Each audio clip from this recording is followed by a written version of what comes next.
with Scott Allen. Hello, I am your host, Scott Allen, and this is Phronesis, Practical Wisdom for Leaders. If the topic is leadership, I'm in. I've spent more than 20 years in the field teaching, learning, writing, and questioning.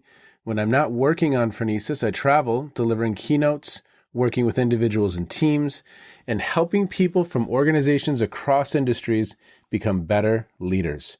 Want to learn more? Visit me at scottjallen.net. Phronesis offers a smart, fast-paced discussion about all things leadership. We explore relevant topics and incorporate practical tips to help you make a difference in how you lead and live. Listen Notes lists Phronesis in the top 3% of podcasts worldwide. Phronesis is the official podcast of the International Leadership Association. ILA brings together those who teach, study, and develop leadership, advancing leadership knowledge and practice for a better world. Learn more at ila-net.org. Finally, if you enjoy Phronesis, please subscribe to stay current on our weekly episodes. If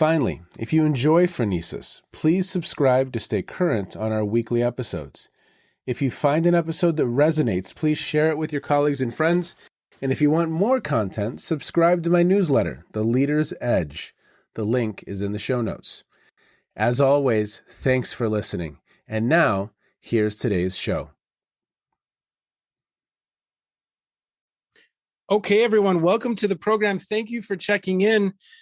Today, I have Joe Hart, and he is the president and CEO of Dale Carnegie Training, a company whose founder pioneered the human performance movement over 100 years ago and has continued to succeed and grow worldwide. Through constant research and innovation, building on its founding principles, Dale Carnegie has more than 3,000 trainers and consultants operating in 200 offices in 86 countries around the world, impacting organizations, teams, and individuals. The company's client list includes more than 400 of the Fortune 500, tens of thousands of small and mid-sized organizations, and over 8 million individuals across the globe. Joe is a graduate of the University of Michigan. He has a law degree from Wayne State University. He lives in New York. He's an avid runner. He has run Boston, Chicago, New York, and Berlin. Sir, what other gaps do we need to fill in about Joe Hart? This is pretty incredible. Hey, Scott, it's great to see you. Great to be with you. And no, I mean, I thank you for the very gracious introduction. 6 children, too. I forgot that part. That's a commitment. It has been a commitment. It's been a journey. Thank goodness they're all doing, reasonably well. Although I guess that can change any day and time. It's like, how the kids doing? It's like I don't know. I have to check. So I think they're doing. I think they're doing all right. So, well, I joke sometimes with friends that we have 3, so we're half of where you are. But I joke with friends at times. I say, about 14 years ago, I entered a simulation, an 18-year full-time 24/7 simulation to develop and test my emotional intelligence. And I've been in the course for a good 14 years now. Listen, that is very true. I think it's hard to be a parent and not to develop emotional intelligence because you'd be simply just miserable. If you're upset at everything, if you're impatient, I mean, I've become a lot more patient since I've had kids. I've had to. It's been a defense mechanism almost, So, but I also have to say, since you mentioned my kids, I celebrate next month 25 years of marriage to my amazing wife, Katie. So that's been really a great thing for me. The best thing I ever did was to marry her, and hopefully she can say the same. Well, I'm sure she would.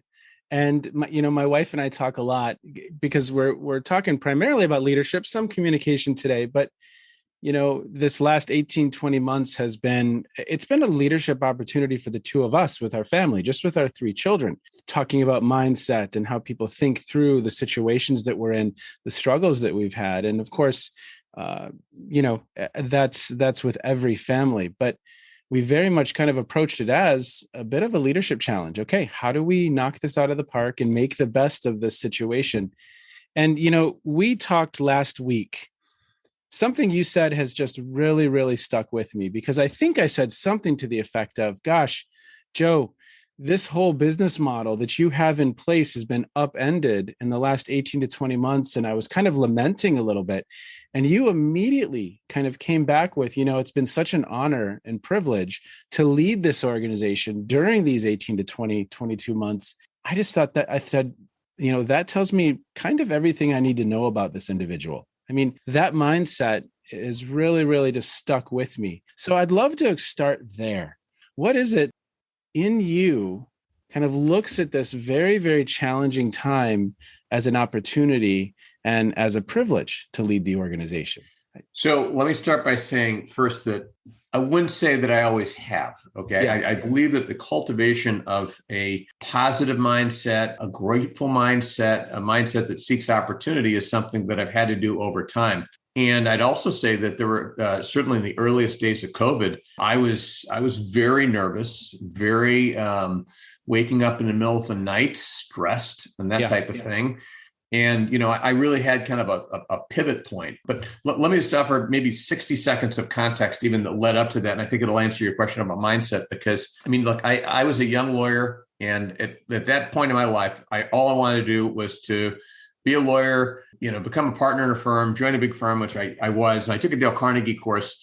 And it changed everything for me at that time. And this goes back, 25 years. So the desire I had at that time was just to become better. But what it did was it opened up in my mind, a vision for myself, how to relate with people and interact with people more effectively. So it was a real game changer. I ultimately went into business from law, made a decision to leave the practice of law, gained a lot of confidence as a result of that Dale Carnegie course, and then ultimately started my own company. And that first company I started was an e-learning business. This is in 2000, and our first client was Dale Carnegie. Actually, I had developed a program to help people apply the Dale Carnegie principles over time because I felt so committed to applying these amazing principles that Dale Carnegie developed in how to win friends and influence people and how to stop worrying and start living. So I had a passion for Dale Carnegie, a passion for helping other people. My dad really had a huge influence on me about just the importance of service and connecting with others, and life is about relationship and growth. I ultimately built that company, that e-learning company. We had other clients. McGraw-Hill was a big client and others, and we sold the business and then started another business that became and is today a national wellness company called Asset Health. So I was the president of that company for about 10 years when I was recruited ultimately to become the CEO of Dale Carnegie. And I tell you this because for me, to leave something that I'd helped start, that I was the president of a thriving company, was a hard thing, but I love Dale Carnegie, and it meant just an incredible amount to me. And I came to the company because I wanted really to focus on building the brand and reaching more people, particularly younger people who didn't know about Dale Carnegie, because I really have a conviction that people can live fuller lives, more confident lives. They get better relationships. They can, overcome stress and worry and all these different things if they learn how to do that, if they exercise different kinds of principles and approaches. Fast forward to January of 2020. I'd been the CEO there for about 5 years at the time. We're a global company, as you said. And we started to see what was happening with our Asia Pacific operations, particularly in China at first. And so we, as you said, 200 operations. At that time, almost all of our business, Scott, was in person, face-to-face, eyeball to eyeball in a classroom. Yes. And we had a North American operation that was live online. So what we started to see was our operations literally just starting to close down because as lockdowns occurred in China and then in Asia, you couldn't do in-person training. And that's You're what we seeing were. it. You're seeing it in real time as this thing is moving across the world, correct? That's exactly right. And Wow. and we saw it coming. And so what we did was we created a global task force and we said, all right, we've got to be able to equip our trainers around the world and teach them how to deliver effectively our programs live online. That meant getting them content and training and the methodology and a whole range of things. So we decided to really take command and to do that. And we ultimately flipped the entire business model, as you said, so that within 4 months, we trained 1,000 people. And so even today, our business has been transformed. It's a humongous digital transformation. Yeah. But when we were in the midst of it, I remember one night in particular, I woke up in the middle of the night and I was depressed. I was down. It was March 2020 when we were starting to have lockdowns in the US. You're getting ready to. I have this book, How to Stop Worrying and Start Living. This is actually the book. I'm holding it up. Your people can't see it. But I read something in here that really changed my mindset. And for listeners, before he starts, it is dog-eared and there are Post-it notes. He held it up. It's been heavily used. I've just saw highlighting as well. Yeah, it's the one I got in 1995. But imagine being in the middle of the night and just being down and worried, and I'm reading this 8 words that can transform your life.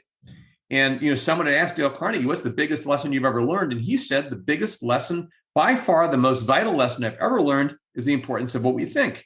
If I knew what you think, I'd know what you are. Our thoughts make us what we are. Our mental attitude is the X factor that determines our fate." And so that kind of got me thinking. He also quotes this Marcus Aurelius, who was the emperor of Rome, philosopher: "Life is what our thoughts make it." Wow. So, I started to think to myself about the idea that every action in life, and we talk about every action has an opposite and equal reaction, and we're in the midst of crisis. So I thought to myself, gosh, there's got to be opportunity. That I embraced that, and it really changed my mindset, or really kind of, I think my mindset was positive before, but, we have ups and downs in life, and that was a down point for me. And from that point on, I led with I felt a lot more confidence. Yeah. I remember as a leader getting through 2001 after 9/11, and how just I thought our business was going to fail, and we made it. I remember thinking about how hard it was in 08, 09. Yes. And so those things, that perspective gave me confidence. So the long answer to your short question about mindset is that we really have to work at it intentionally. We need to look at our perspective. We need to look at the thoughts that we have in our minds, and whether we want to entertain negative, disempowering thoughts. And I actively replaced those with empowering thoughts. And that made a huge difference, because frankly, our business today is better positioned than we ever have been. But for the years ahead, we're rebounding very well. And I'm very excited about the future. And in some ways, I don't think that would have happened if we hadn't had the catalyst of, again, I don't want anyone to misunderstand what I'm saying. The pandemic has been dreadful. And in the face of tragedy, we still have to control our thoughts and think about how we're going to respond. And we've been able as a company to respond in a very constructive way. And I'm very proud, frankly, of our team around the world. We've got thousands of people around the world who've come together, been resilient and agile. And it really is a testament to this organization and what we teach.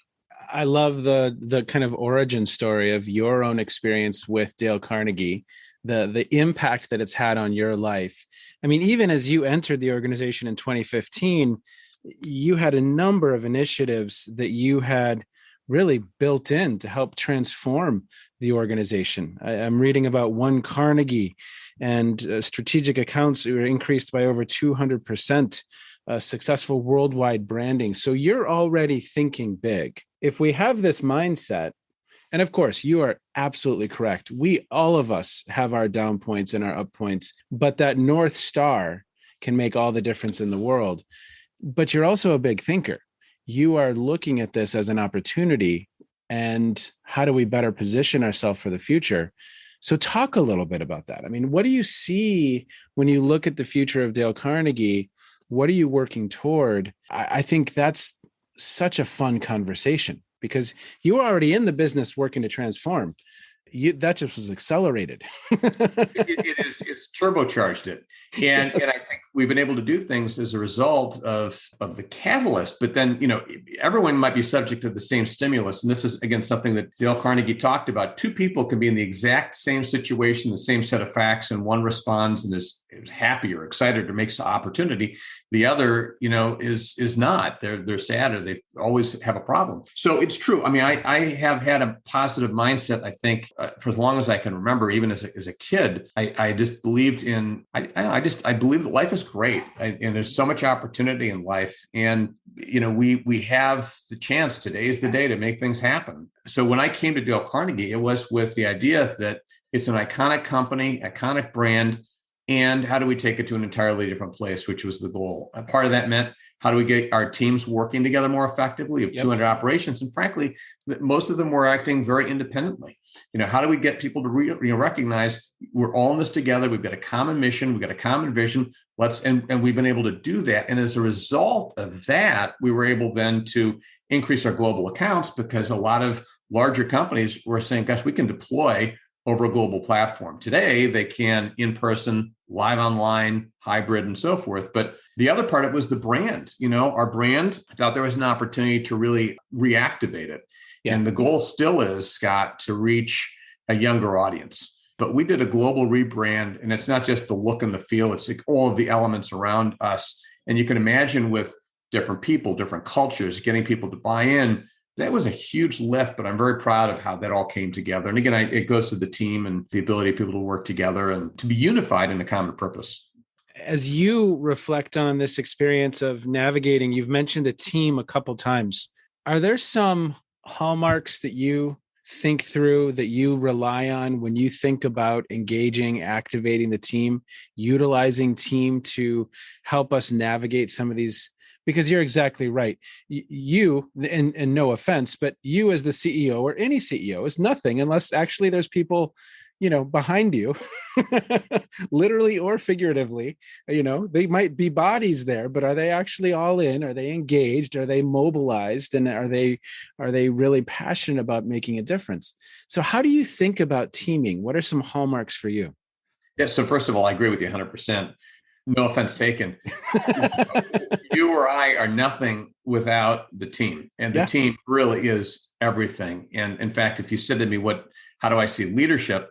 Leadership is really about activating the team. It's about helping people become better leaders so that you can accomplish great things together. And I've had the pleasure of working with really talented people. For me, the most important thing has been around, identifying the best talent that we can. That means actively looking for people and bringing them on. But frankly, it also means trying to create a culture. I think culture is such an important thing. Culture drives everything. And, if you have a culture that is about micromanaging, second guessing, criticizing, and so forth, that's going to attract a certain kind of person and it's going to attract a certain kind of result. We have the benefit at Dale Carnegie of having, I've got this as our golden book and, principles. And our principles are around their people-focused principles, putting other people first, listening to other people, appreciating other people, giving them respect and so forth. And so we try to run our team that way. And I look at, say, whether it's our executive team or our corporate team, the people that are part of Dale Carnegie, we really try very actively, intentionally to create that culture, which then attracts other great people, keeps great people, and helps us achieve results that we're proud of. And I think what's wonderful about that also is that then they are also, I imagine, that culture then facilitates somewhat of a co-creation of the vision of where we're headed, which then mobilizes others, gets people engaged, and then we're more likely to succeed for sure. And as you think about the rebranding, before we went live today, you were talking about a book, that you're writing a book with Dale Carnegie's grandson. Is that correct? That's correct. Yes. So talk a little bit about that. I'm really excited about this because I think that's probably an opportunity to bring some of that.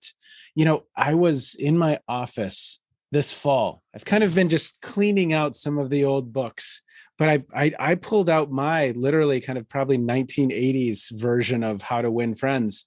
And I said, no, that one stays. There was a big pile for recycling, but that one stayed. But I think you're exactly right. I don't know that necessarily today's Gen Z or millennials would be as familiar. So talk a little bit about that. So you're right. They may not be familiar and they may have heard the title, but so if we think about How to Win Friends and Influence People, it is one of the best-selling books of all time. It remains a bestseller today, 86 years after it was published.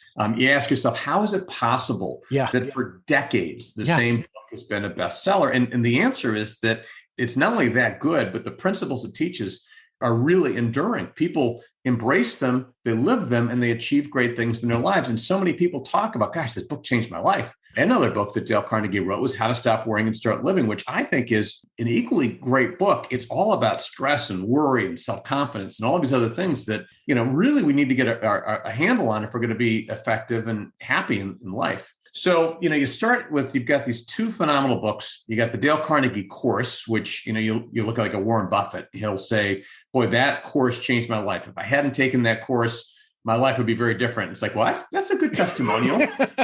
We'll take it. We'll take it. But, so many people will say that. But the barrier is, how do you make these books that were written, many years ago, or people who may not be familiar with the course, how do you make these things more accessible? Michael Crom, who is one of our board members, he's Dale Carnegie's grandson, he's a friend of mine for a long time. And we decided that we would create a book called Take Command. And it's about take command first of your thoughts, then of your relationships, and then of your life, your future. We're focused on writing a book built on Dale Carnegie principles with diverse stories from younger people of all ages around the world that really we expect to be relatable to a younger audience. What are the things that people are concerned about today? What are the things that talk about the situations they face and so forth? So you apply these proven enduring principles.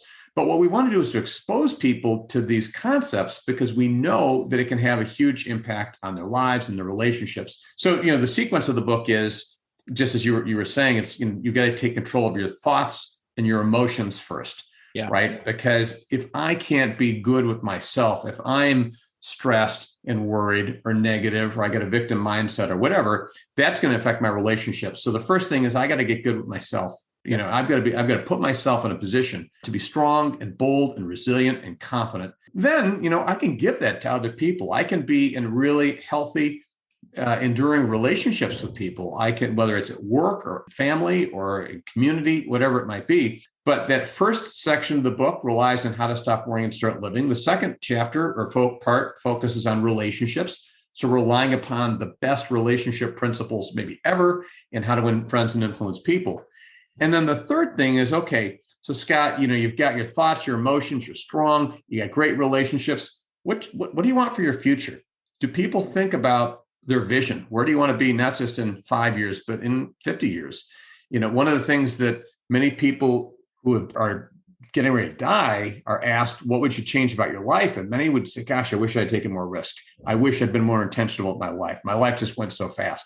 Wow. So part of this third part is about challenging people. What do you want? What's really important? What's a meaningful life look like for you? And then what are the steps you need to go about so that you can achieve it, so that you don't get to the end of the life and have regrets? Again, our view is life is great. Life is an opportunity. Life is what we make it. And, let's really take command. I love that because it's you are driving. You're driving. Take command. How are your thoughts? Is your own shop in order? Next, how are your relationships?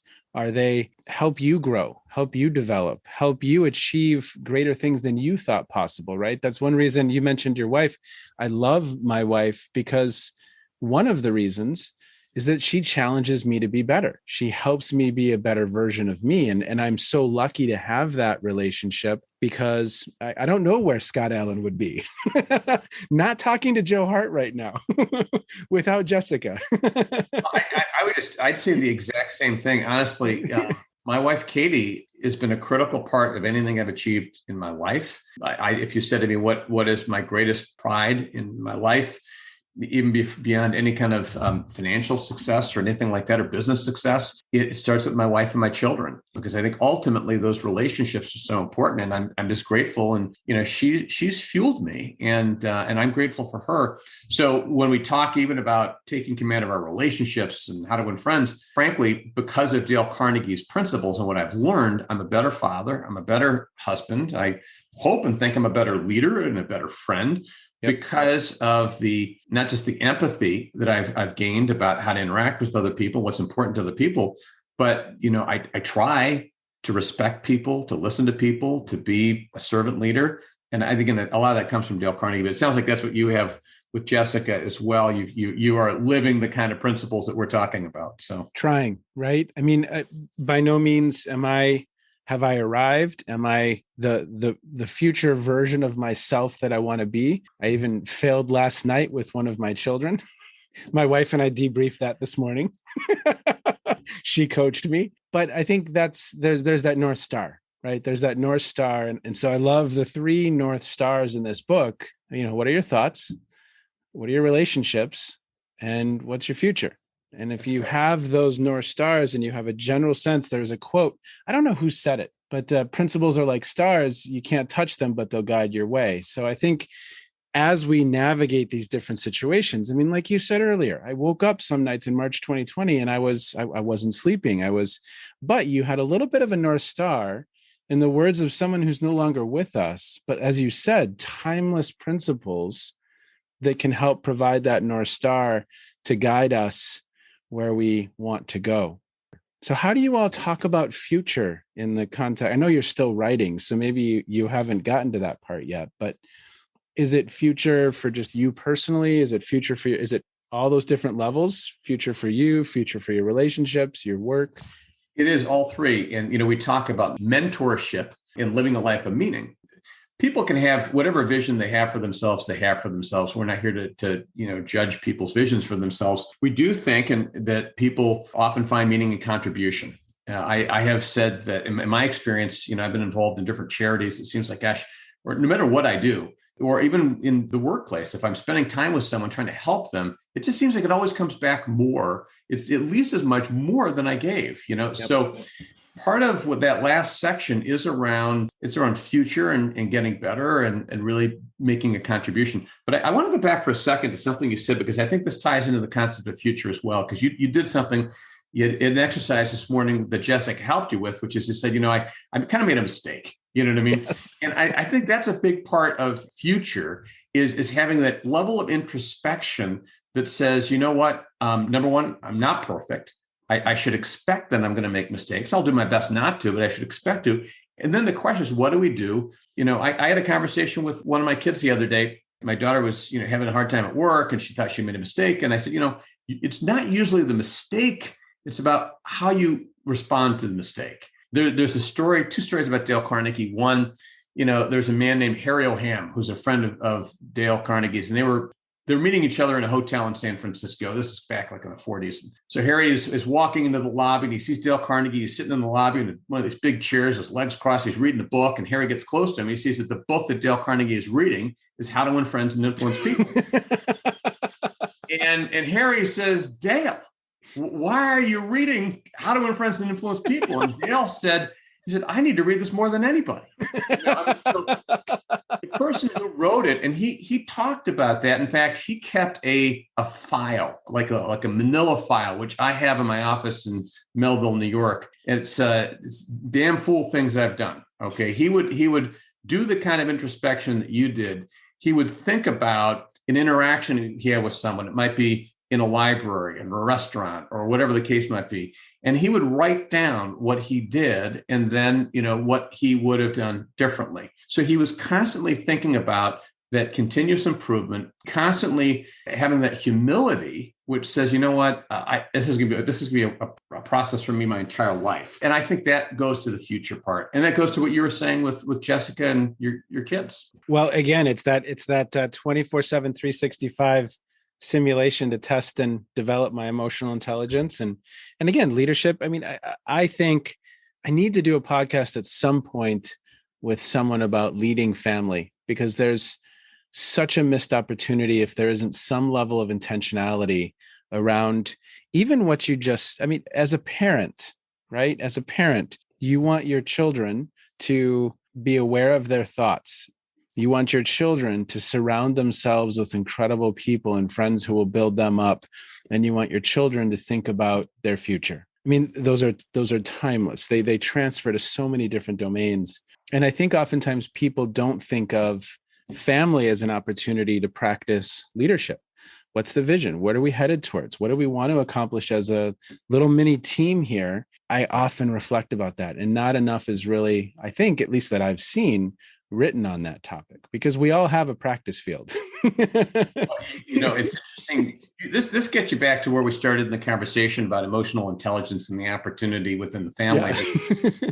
I find that it is far harder for me to apply Dale Carnegie principles in my house than it is in the office. So Dale Carnegie principle number one is don't criticize, condemn, or complain. That's much easier for me to apply when I'm dealing with someone at work than when I walk into my 17-year-old daughter's room and there's stuff all over the floor that I've said 100 times pick up. So it's harder, and it is a laboratory for strengthening our emotional intelligence muscles. Joe, I'd kind of like to begin to wind down with, what have you been reading lately? What have you been consuming, listening to? What's caught your attention in recent months? And it could have something to do with what we've just discussed, maybe not. But what's been on your radar that's kind of transformed your thinking? There's an author. First of all, I am constantly reading. In fact, sometimes if I'll buy either a book or I'll have an Audible or I'll have a Kindle book, and sometimes I'll have all three. I like to run and I'll listen to a book. If I really like the book, then I'll get it on Kindle, and the Audible and Kindle sync. And if I really like it, I'm going to buy a hardcover so it'll sit on my shelf and I can come back to it. But one author I've been reading lately who I really like is Cal Newport, who wrote a couple different books. One is called Digital Minimalism, and the other one is called Deep Work. The reason I was attracted to this author, I think I bought Digital Minimalism first. Gosh, I was just really thinking about my digital footprint, so to speak, and the amount of time I was spending on different devices or screens or whatnot. I mean, I look at my kids, I'm like, gosh, I wish they were spending less time on screens. And I look at myself. So, I very consciously over some period of time tried to spend very little time on my phone. Feel like it's unintentional time. I'll grab my phone, I'll look at something, go to social media, go to look at an article. And this is what Newport's talking about, both with deep work and with digital minimalism, is the idea that we need time for solitude. We need time for personal reflection. We should, and frankly, a competitive advantage for all of us can be the ability to think deeply. But knowledge workers, you can spend all day on email, going back and forth and email and processing stuff. And the question is, all right, am I really doing the most important stuff? So he challenges people about where they're spending their time, encourages people to make tough decisions about technology and other things so that they can spend time where it matters more, like on relationships, time with our family and our kids and or others, people in the community, people in our office. So it aligns pretty well with Dale Carnegie, but it's very practical in terms of just saying, you know what? I mean, I told you this weekend, I'm taking a few days out to go offsite to work on my book because I need a quiet time to write. I know you said you do the same thing, but what are the other things that I would need to focus on at work that require time? Maybe not to go offsite, but can I put my phone on Do Not Disturb? Can I turn the send receive thing off of my Outlook? Can I just create a block of 2 hours or something where nothing's going to interrupt me? And I find that's fun. It's productive. It's fulfilling. It's not going from fidget to fidget or thing to thing. So That's one author I've been reading and I really like. Yes. One thing that we intentionally, the parenting has just been a theme throughout this whole conversation, but I think, and we have to model this. How do we make the technology a piece of the puzzle, not the entire puzzle? And are we modeling that? Are we getting outside? Yeah, we have a digital life, and is that a piece, but it's not all consuming. I have a personal bias that 20 years from now, they'll be doing studies like they did with the tobacco companies. And all of this has come out already, just the addictive nature and the damage that it's doing to any number of people, really of all ages, right? I know people who are in their 70s that are online too much all day, being fed whatever it is they believe. And I know people who are in their teens and before teens that are online too much. And that minimalism and that, is it a piece of it? And am I aware? Am I aware of when it's too much or when it's actually impeding on me accomplishing what I want to? Anything else that comes up?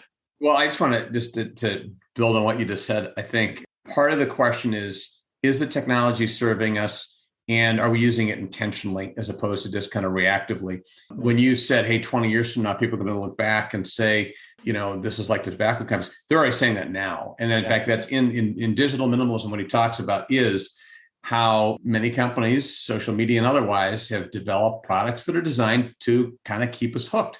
Yep. They're not necessarily bad. I mean, there's many good things about those approaches.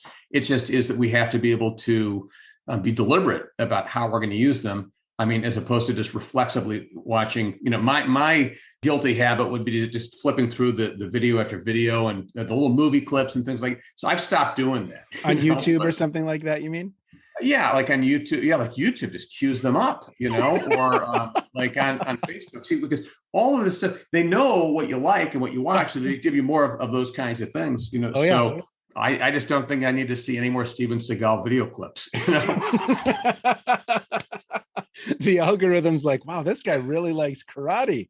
Yeah, this guy likes action films. Boy, So there's another book I read recently called Think Like a Monk by Jay Shetty, which I thought was a good book. It's about and I won't go into all of it. A man who was in London and ultimately left and went to India to become a monk.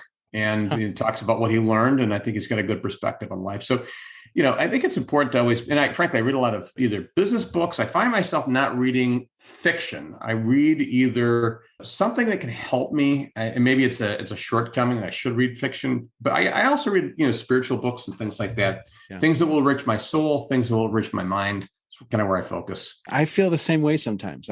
My wife will tell me, because she loves fiction, and she'll be telling me about some of what she's reading. And I keep thinking I should at least explore that. But there's so much on this nonfiction side that I want to get to, particularly because of the question I just asked you. And week after week, people are saying, oh, I love X or I love Y, and digital minimalism, right? I mean, that's a topic that just naturally would be interesting to me. So then I find myself gravitating that way. Well, Joe, so much respect, because I think the principles that you're working with are timeless. I think the transformation that you are a part of within your organization, it's just admirable. And I have so much respect, because I think what you're doing is, to your point, changing lives. It's an organization that is dedicated to helping people live better lives. And boy, I'm in, right? Because we all need that. Well, we need to get you into a Dale Carnegie course, Scott. We've got one near you. So, well, I will put that in the show notes so that people can access what the resources are. And is there anything else that you want listeners to be aware of from a Dale Carnegie perspective? Well, I mean, one thing, certainly people can check out dalecarnegie.com. So much of what we do is corporate focused. We've got a lot of white papers that go to things like, I know your focus is leadership. We've got white papers on leadership blind spots, on powerful cultures, on creativity, and a whole range of other things. Those are free resources that are there. We've got videos and other kinds of things that people can access. So, we really try to be a resource for people. And certainly if they want more, they can take a Dale Carnegie course. We've got a whole range of courses that are offered online, in person, hybrid, that type of thing. So it's been a lot of fun talking with you, Scott, and I congratulate you on the success of your podcast. Yeah, look forward to hearing more. Well, thank you, sir. I appreciate it. Be well and happy 2022. Good luck writing this weekend. Thank you. I appreciate that. Have a great weekend too. Okay, be well. You too. Bye-bye. A book I really enjoy is Carol Dweck's Mindset. And come to find out, Dale Carnegie, decades and decades ago, suggested that our thoughts make us what we are. And again, as I mentioned to Joe in our conversation, I just had so much respect for his answer to my question, how's it been going? And he said, it's been a great opportunity to lead this organization and an honor to lead this organization in this critical time in its history. And that just told me everything I needed to know about Joe. So, Joe, thank you for your leadership. Thanks for stopping by the podcast. Our thoughts make us what we are. Great advice. Timeless advice. Be well, everyone. Take care. And as always, thanks for stopping in. You have just finished another episode of Practical Wisdom for Leaders with Scott Allen. To contact me, visit scottjallen.net or send me a note at scott@scottjallen.net. I'm also on LinkedIn, so let's connect. If you have feedback, I'd love to hear it. And as always, thank you so much for listening. And now here's my daughter, Emily, with the outro.